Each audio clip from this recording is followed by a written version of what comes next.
There.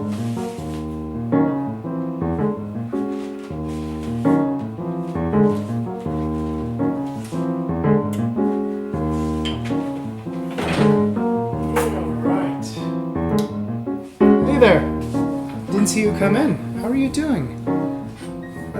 I'm Bruno, right? Nice to meet you.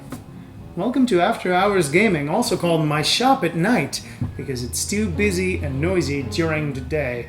There's also a music practice room just next door. We will try our best to ignore it if that sick guitar riff comes through, or if the drum is too loud.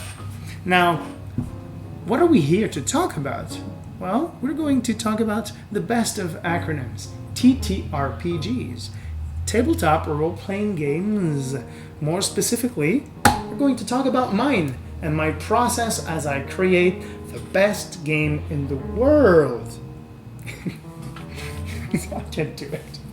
All right, boys, girls, and NBs, welcome. It is actually After Hours Gaming. That was not wrong. That is this show, this channel, that starts tonight. This is the first video in a series of, I don't know how many actually. We're going to see how long they are needed, frankly. This little series of mine is going to focus on the creation of my own game, as I mentioned previously. But the reason I think it's going to be interesting for you to come along for the ride is that I have found that every game designer designs a bit differently. There's a process that is each our own.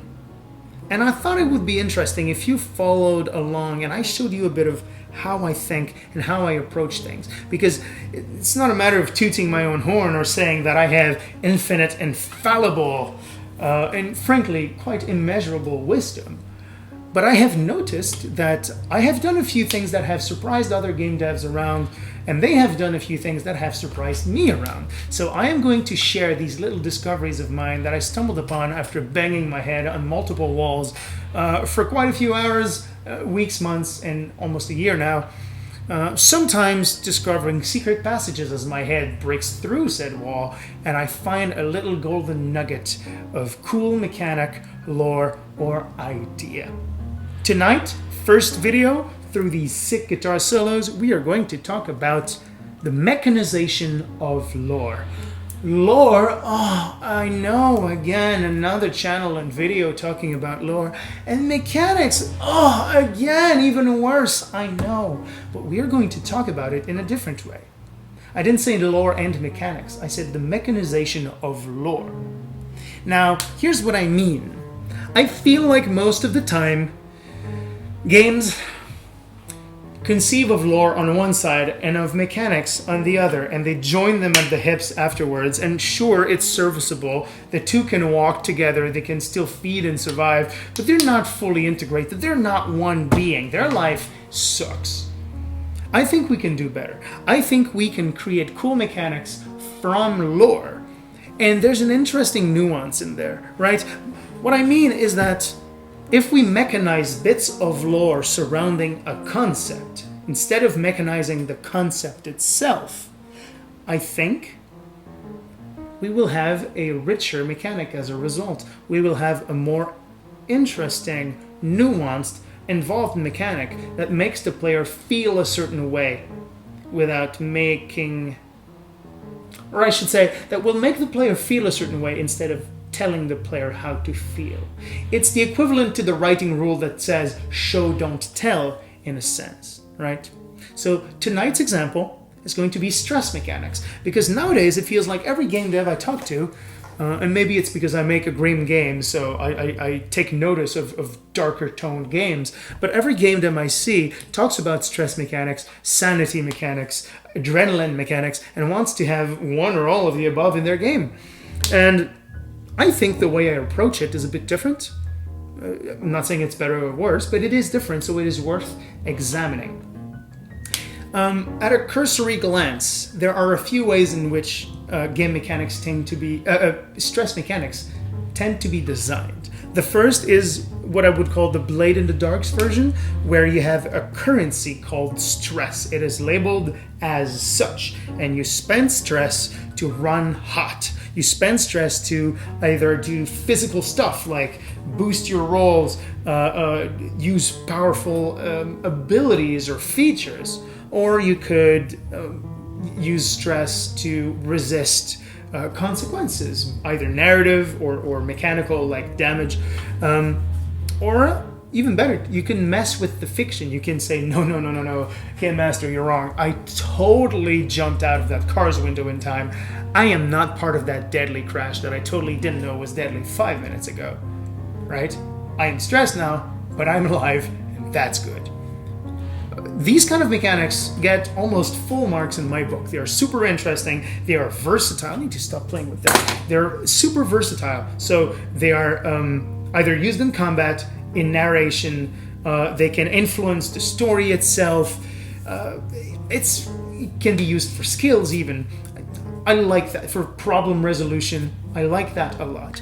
The main problem I have with it is the main problem I have with all others, so I guess I'll talk about it later in more details, but it's that it's too on the nose. You think about stress a lot instead of feeling stressed. The mechanic is even labeled stress, and I don't think it helps because it dissociates you. If you think about it intellectually, you don't feel it as much. More on that later. Second type, stress adds a bonus and a penalty in pair or in choices. So for example, a game could say, okay, you just saw your friend die and you are disarmed. There's a giant monster in front of you. Here's your two options. You have a bonus to running away, or do you have a penalty to staying and fighting? Now, isn't that interesting? It's a bonus and a penalty, but both suck, right? Both feel bad, but at the same time, they feel bad in a good way. Is that a bit weird to say, or does that make sense?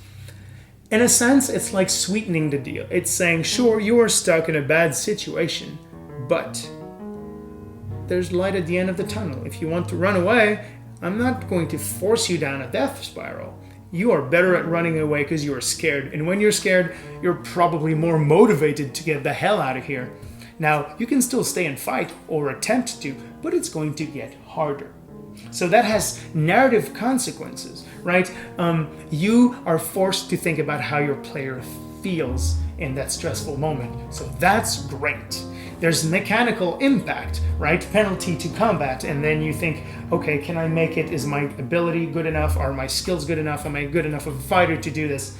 So it's another form of stress, a more intellectual one. You start calculating, and then time is running by, and GM is saying, okay, what do? Your turn's about to end. Stress, that's good. It's an overall complete package. I like that, but it is still very transactional, right? Because the interaction starts this way. The situation is stressful, or rather, the GM tells you that it's stressful because your friend died and the monster is dangerous and you have lost your weapon. The GM says, okay, you are now in a situation of heavy stress. We are going to be using these stress-related mechanics, right? It might not be as on the nose when the GM says it, but it's essentially what it says. It's like switching game modes. Okay, we're going to activate the stress trap card, and we're going to resolve that. It's not entirely bad, it's perfectly serviceable. Oops, my camera just shut down. Now, these kind of stress mechanics are very, very cool because you can see it. You can see it coming, is what I'm trying to say. For example, if the GM rolls a critical hit and announces it, you immediately go, oh my god, more stress. Can I afford it? What's going to happen? What am I going to roll on the table? Oof. Stressful. Good.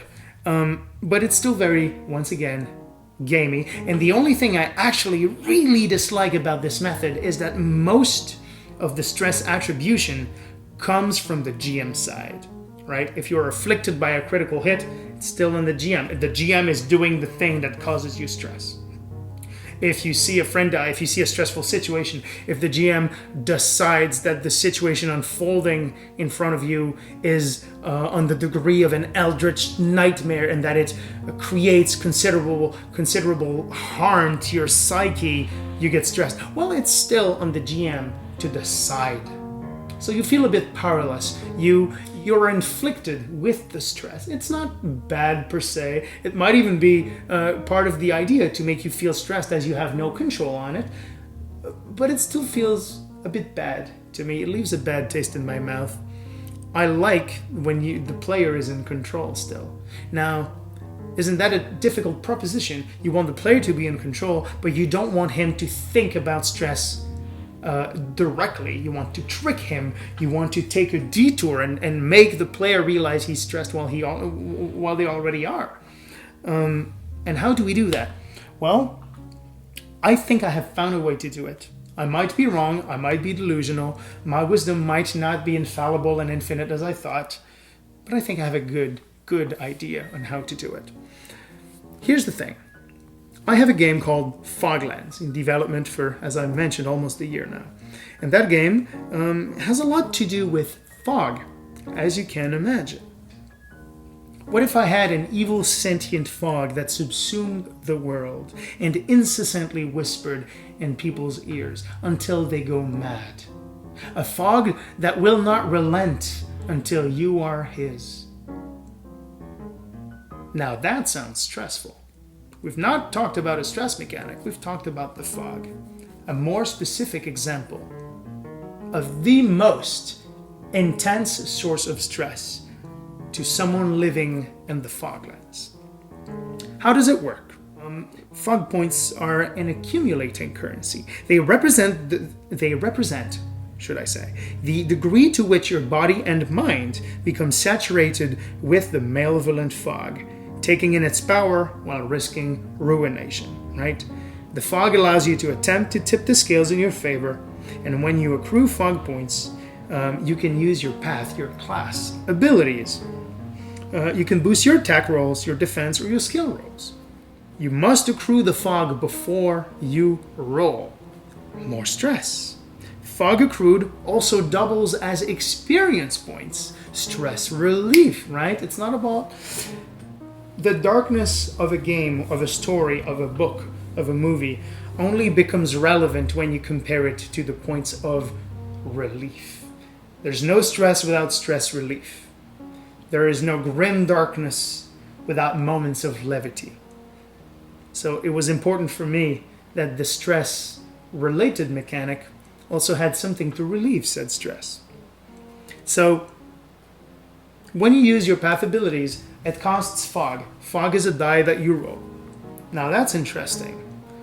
You have a fog limit. If you accrue too much fog, you roll on the curse table. Not unlike the darkest dungeon thing, right? Very close here, but there is a nuance. You're not directly accumulating stress. You're accumulating fog that has other reasons to exist than stress itself. It has a purpose on its own. And you know there's a maximum, and you know you will reach the maximum eventually, because fog does not reset until you hit the maximum or until you level up. So you need to get comfortable with the idea, and not unlike the other stress mechanics, that it will go up. The difference is that you don't think about it as stress. You think about it as using your class resources. And eventually, you will see that you're running out at a moment you did not expect. Because the thing is, this fog mechanic, it is rolled. It is not a fixed number. Let's say you have a maximum of 50 fog, and your score is at 45. You have 5 fog left before you get cursed. And you have an ability that costs you 1d8 fog. Are you going to roll that 1d8 to save your comrade that's about to die? Most likely. But what if you roll more than a 5? Or actually, what if you roll a 5 and reach that maximum? What if you roll a 1? What if you roll an 8? Are you going to use this super powerful max level ability for only 1 fog? Now that feels good. That's direct stress relief. Or are you going to use it and roll for maximum 12 fog in one go on a 1d12? Now that's bad, but at least you got 12 experience points. Now that feels better. See what I mean? You feel stressed without ever thinking, oh, my stress meter is going up, and rationalizing stress away. It just happens organically. Now I think that's interesting, isn't it? I could expound and extol in details about all the curses that you can have and all the specific mechanics. I guess this could be the object of a post. But I think that's going to be enough for now. I think it's a nice exposition. I have rambled for far too long, and these lights are getting very hot. Tell me if you liked this topic. Tell me if you hated it. What is it that YouTubers say?